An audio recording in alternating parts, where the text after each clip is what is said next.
no, personal. no, hay hermano. que hacerlo con calma, Sí, porque en pues. estos temas de la cultura Sí. siempre vamos a tener esa situación, mi querido Selma. Que eso es, El juego del tablero, ¿lo jugaste lo he jugado muchas veces en la infancia. en la infancia? Sí. ¿Y qué color te gusta más de estos dos? Siempre me ha gustado más este lado del tablero. O sea, quizá porque empieza de segundo, porque es el otro lenguaje. Yo creo que en la oscuridad hay algo de lucidez y eso es bonito. lo que más impulsa a dialogar sobre estos temas. Te invito a que tomes una ficha de esas, Selma. El caballo. Yo sabía. Voy a tomar el caballo Eso. para que cabalguemos. Vamos a cabalgar. Bienvenido al Tabler, mami. Muchas gracias, hermano.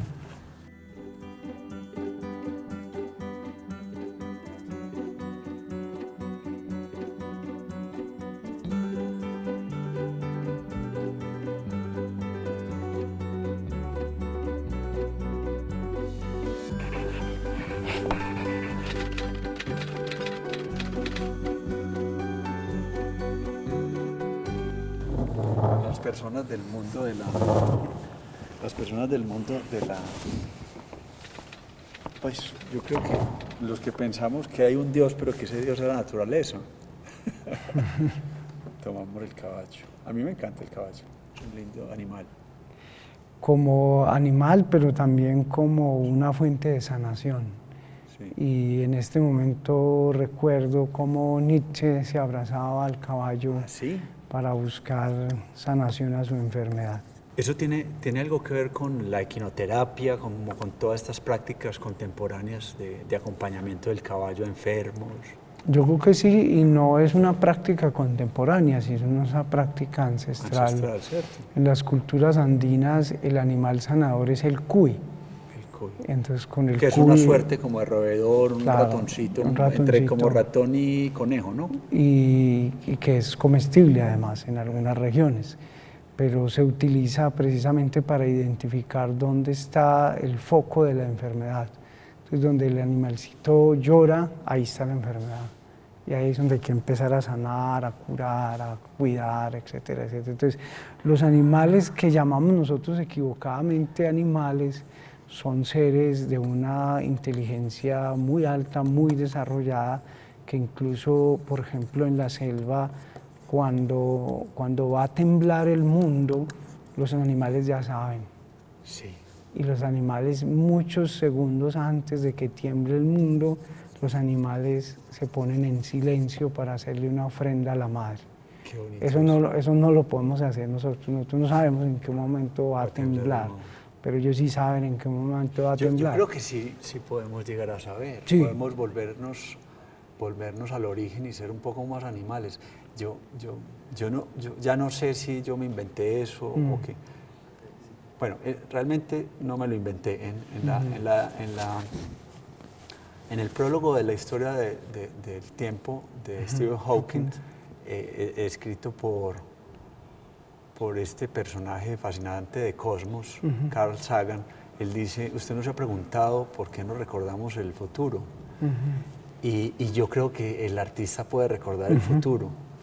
Y de alguna manera, ¿sabes cómo? Como lo estás planteando. Es decir, no es que lo recordemos, sino que podamos ver cuando empieza apenas a recogerse la noche para llevarnos al día. Es decir, los artistas tienen acceso a una información previa, como las cabras montesas sienten el suelo cuando va a empezar a llover. No sé si estás de acuerdo con eso. Y no solamente de acuerdo, porque es que el arte fundamentalmente es una necesidad de modificar los parámetros de conocimiento de la historia, de la ciencia, pero también de la sensibilidad. Entonces, sin el arte estaríamos realmente huérfanos. El arte es el que nos provee esas nuevas herramientas para abrir la comprensión, para abrir la sensibilidad frente al universo. En el arte asistimos a esa superación de tiempos y espacios, de lenguas, de culturas, de diferencias. El arte nos recoge a los seres que llamamos animales, plantas, piedras, humanos, nos recoge a todos por igual y nos da esa sensibilidad para lo futuro y lo pasado, totalmente, totalmente. A través del arte vivimos el pasado, pero el arte supone una suerte de construcción del futuro. Qué bonito eso. ¿Cuándo te diste cuenta que eras artista? Es una historia muy sencilla. Yo tenía 10 años, vivía en un barrio periférico en Cartagena y había un grupo de niños que ya participaba de una especie de banda criminal y ellos me pidieron el favor de que les sirviera como de campanero, que estuviera en una esquina informando si venía la policía mientras ellos asaltaban un apartamento. En ese momento yo tenía un librito de Robert Louis Stevenson, La Isla del Tesoro, y yo me puse a leer ese libro y se me olvidó que tenía que avisarle a los compas de que venía la policía. Y resulta que la policía llegó y los liquidó a todos. ¿Los liquidó? Los liquidó a todos. Y yo y como vos te estaba... quedaste con Viernes. Y yo me quedé con Viernes y la policía me vio leyendo y dijo, no, este no es de este combo. No es de pero acá. realmente no eras de ese combo, o sea... No era, pero éramos de la misma cuadra, de los mismos... No, sí. Pero no teníamos, digamos, la manera... La misma manera de desarrollar la imaginación, porque el robo también es una imaginación. Claro, pero es un relato. Es un relato, es una experiencia, es una fantasía también. Y yo estaba abstraído del mundo, viendo los barcos, viendo los viajes. Te salvó entonces la literatura en ese momento, te salvó un cuento. A mí me salvó no haber aprendido a jugar fútbol. O sea, como que hay un símbolo detrás de la salvación de cada uno de nosotros. La poesía en esencia es una forma de salvación. Yo no creo en la poesía como una forma de exterminio de uno mismo. La poesía debe llevar a la redención en tanto el lenguaje nos posibilita una sanación. Porque si el lenguaje solo nos permite el ataque, la ira, el odio, el rechazo, la agresión, la violencia, creo que la poesía ha perdido su carácter primigenio. Que es fundar un espacio de convivencia, fundar un espacio de comunión. De comunión. Esa palabra es muy bella porque es lo común, pero es la unión común. Es la unión común. Los griegos llamaban a esto hen kai pan. Pan. O sea, lo uno es lo todo, el todo es el uno. El todo es el uno. Eso el es uno es lo todo. De acuerdo. Me hiciste acordar de Spinoza. Sí, también está ahí Spinoza. Sí. Esa idea de lo común, de lo común, la segunda forma del conocimiento. Que es en esencia para Spinoza un compromiso ético. Total. Sí, porque es ético con la naturaleza, con el caballo, con el cuy, con la montaña, con el río. Aunque él es un teólogo del cristianismo, él nos da una pista de que nosotros no estamos perdidos. No, para nada. Yo lo celebro. A mí me encanta cuando me encuentro por allá con las historias que le preguntaban a Einstein que si creía en Dios. Y claro, pues cómo no le vamos a preguntar a un tipo que no está hablando de las luces del origen del universo por Dios. Y él decía, claro, yo sí creo en Dios, en el Dios de Spinoza. Entonces había que salir raudo y veloz a buscar quién era el tal Spinoza para ver que lo que decía Spinoza es que Dios es la naturaleza, la natura naturata. Qué belleza. Vamos, perdón, Selnik, vamos a ir a unos mensajes y vamos a volver con un video. Ok, muy bien. Que nos va a dar para meternos en otras sinuosidades de la naturaleza y del conocimiento. Muy bien.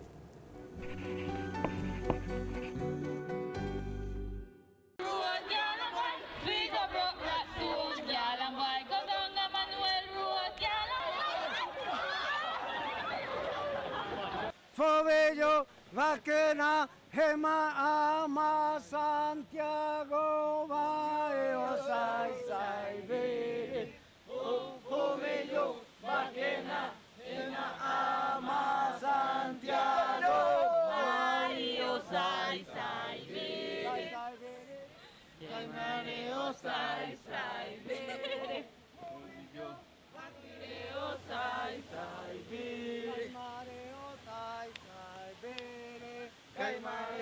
Sai, Sai, Selnik, estamos viendo un video que claramente nos lleva como a otros momentos. a otras miradas, a otras instancias, donde estás participando, estás siendo punta de lanza de un grupo en una seguidilla, en un juego muy lindo. Y esto tiene que ver con tus pasiones, obviamente, y con tus acciones, no solo pasiones. Sos docente universitario, sos un investigador de las lenguas y también de los temas ancestrales. En este momento te sigo, no tengo la práctica del mambeo. Contame qué estás haciendo en este momento allí. Es muy sencillo. Estamos celebrando la vida, estamos agradeciendo la palabra, el encuentro, estamos recibiendo esa energía de las plantas que nos ayudan a corregir el camino, a caminar sabroso, a conversar en tranquilidad, con escucha, con respeto. Esta es una forma de complementar la existencia. Si bien es cierto que mi formación es una formación eurocéntrica y después de muchísimos años de caminar las lenguas occidentales, el inglés, el francés, el alemán, el portugués, el italiano, descubrí las lenguas ancestrales, eso no quiere decir que nosotros no seamos de muchas partes del mundo. Claro. Nosotros somos del universo y ser del universo nos da la humildad de poder estar aquí, estar allá, siempre con la misma convicción de que todo lo que aprendemos de las culturas nos va a enriquecer, nos va a llevar incluso a tener un gesto distinto en casa, con la esposa, con los hijos, con el alimento, con el territorio. Y con el otro no humano, ¿no? Con el árbol, con el pez, con la culebra, con el caballo. Alguna vez escuché que estos son los abuelos y yo pensaba, no, yo no puedo ser nieto de una planta de coca y de una planta de tabaco, es absurdo. Sin embargo, es cierto. Y somos nietos del alimento que llevamos a la boca. Por eso el alimento que llevo a mi boca debe sanarme, no enfermarme.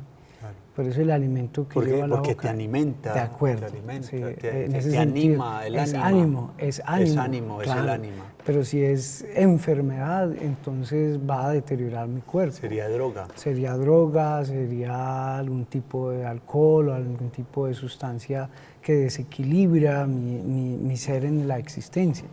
Eso es lo que hacemos en este momento, pero al mismo tiempo, y refiriéndonos al video, nos damos cuenta de algo absolutamente valioso, y es que no podemos suspender la danza, la música y el canto como parte de la formación de lo humano.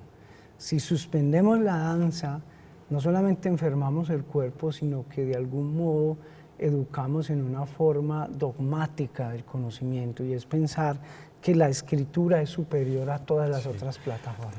Selnik, me hiciste acordar de una frase que me parece tan bella.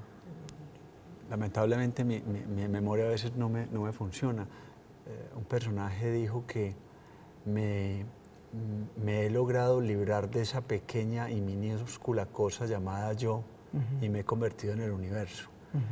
Esta cuestión de entrar en una dinámica tiene mucho que ver, o en ese trabajo colectivo tiene mucho que ver con el tempo, con mi ritmo y con el danzar. O sea, cuando yo danzo, lo que pasa conmigo es que dejo de ser yo para convertirme en un gran yo, que es ese tiempo del otro, ¿no? La danza, y sobre todo la danza colectiva, nos acerca a otros, a otras, y nos hace comprender que somos parte de esa totalidad. O sea, en la danza colectiva no te puedes alejar del ritmo, del paso, del canto, porque de lo contrario estás por fuera de la danza. Cuando te integras a la danza, entonces eres parte de esa totalidad. Y esa integración en la totalidad te da una forma de comprensión distinta del mundo. Claro. Recibes el sudor, recibes el aliento, recibes el aire, recibes la voz. Me lleva a pensar en tu ser políglota, de alguna manera querer bailar con otro también es cómo habla el otro, ¿no? O sea, de acuerdo. ¿qué idioma conociste, qué lengua conociste después de tu materna, de tu castellano o español? Es curioso, pero de niño estudié ruso y avancé bastante con el ruso hasta que llegó la perestroika y mi padre me dijo, esto está muy difícil, es mejor que abandone eso porque... ¿Lo que más te parecía de pronto eran los germánicos? Lo germánico, porque la República Democrática Alemana pues estaba cerca de ese modelo y obviamente... Entonces tú hablas alemán, pues, o conoces alemán, sí. Yo te puedo decir que hablo alemán y me siento muy orgulloso, y te puedo decir que hablo Mneca y me siento muy, muy feliz. Mneca se escribe... M-U-N-U-K-A.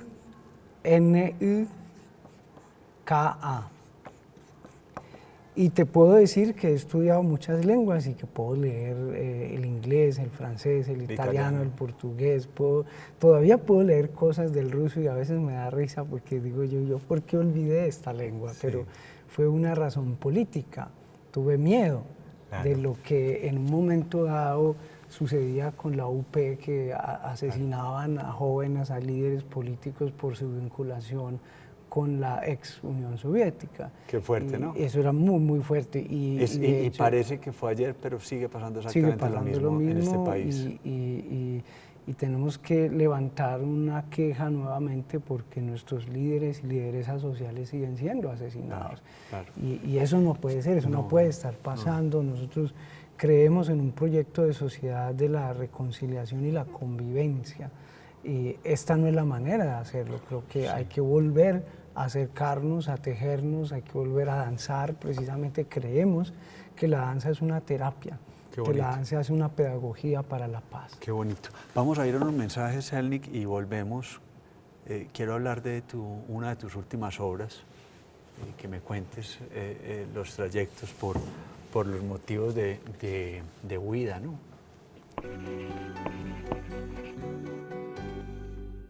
El cabezote de este programa es muy lindo, es en esta misma mesa van saliendo unas manos a ubicar unos elementos, perdón maestro, sí, estos abuelos los ponemos acá, y la reina o el rey, el caballo, y se va llenando el espacio de complementos para hacer un todo, ese todo que podría ser ese juego con el Dios de Spinoza. Definitivamente somos nosotros los creadores del mundo, ¿no? Hay un personaje que es Nelson Goodman que define el arte como formas de hacer mundos. Y cuando sale la literatura, sale el dibujo, sale la poesía, salen mundos posibles. Este es tu último libro, Motivos de Huida. Es un libro, una compilación de cuentos, ¿no? Sí. Cuento, novela, poesía, ensayo, canto. Cuéntame un poco sobre este trabajo en particular. Este trabajo tiene quizás varias alegrías en su contexto. La primera, que el trabajo fue finalista de los Premios Nacionales de Cultura de la Universidad de Antioquia del año pasado. Y la segunda, 2018, y la segunda, que uno de los jurados que tuvo la oportunidad de leer el libro, cuando me saludó, me dio un abrazo muy fuerte y me dijo, anímate porque tu libro es muy bello y me ha gustado mucho. Qué bonito. Bueno, pero habrá que decir también que tú ya habías ganado el premio de literatura en una oportunidad anterior. Poesía. En poesía. Sí, con un libro sobre Ingeborg Bachmann y sobre Paul Celan. Es decir, escribo poemas sobre ellos. Sobre ellos. Sí, que es algo que me ha interesado mucho, y es creer que nosotros podemos intervenir la ficción. Claro, no solamente habitar la ficción. No solamente habitarla, sino intervenirla. Modificarla. Entonces yo tomo sus cartas, sus poemas y los reescribo. Qué bonito. ¿Sí? Y al reescribirlo modifico su biografía, modifico su relación. En ese caso era una relación muy tormentosa, una relación... Claro, la de Paul Celan con... Ingeborg Bachmann. Ingmar Bergman. Sí, usted es el que sabe eso, yo no. Y este libro es un libro de cuentos que habita varios lugares, África, Europa, América. Es un libro que he ido escribiendo a lo largo de mis viajes. O sea, que continúas escribiéndolo. Sí, o sea, sí. como diría Serrat, yo siempre he cantado la misma canción. Sí, de acuerdo, de acuerdo. Y he titulado el libro Motivos de Vida precisamente porque he encontrado que en cada pueblo, en cada continente, hay razones para desistir de proyectos que son lesivos para la humanidad. Claro. Entonces, aquí, por ejemplo, vas a encontrar un cuento en Sudáfrica, un cuento en Marruecos, un cuento en el Amazonas, un cuento en París, un cuento en Berlín, un cuento en Hungría.